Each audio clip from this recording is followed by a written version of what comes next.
Jikijana kodwa jikijana. Jikijana kodwa jikijana. Ngiyamvivisa njengoba sesokhulumisa unobhala jikelele walombutho omkhulu kangaka futhi okuzalwa la ubaba uComrade uNombalo. Abaningi bamazeke kwi-ad hoc nakwezinye indawo la bevele khona. Insizwe evelele ke iyaziwayo la sesokusukumise yona ke ngoba ngiyamazwi yayiculela ngifuna ukumqalela iculo baba Nombalo. Sensempe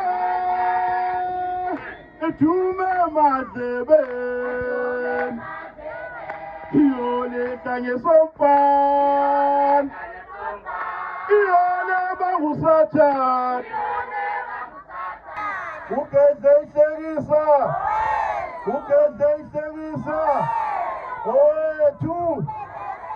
Owetu Umaphume phethe Owetu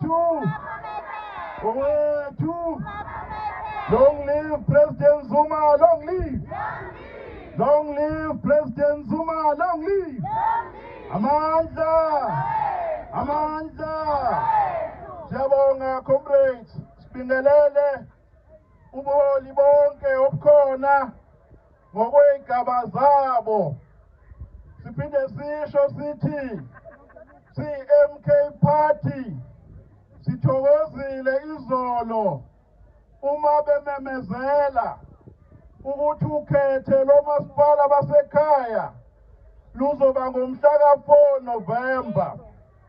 Ngoba lokho kuchaza ukuthi kuthina amasela asesele no-6 months e-ofisini. NgoNovember sikhipha nentombi zabo abaziqashile komasipala. Uma sifike e-ofisini sizofike siphenye nenkohlakalo abayenzile komasipala ukucebisa bona nemindeni yabo. Labo abatholakala ukuthi bantshontshile siyababopha. Sizabiza umkhwanaza babophe bonke. Basebenzise umasipala ukuthi bayicebise bona nengane zabo. And we are saying enough is enough. Let's vote them out. Bahlulekile. Sibanikeze isikhathi esanele ukuthi bashintshe impilo zethu.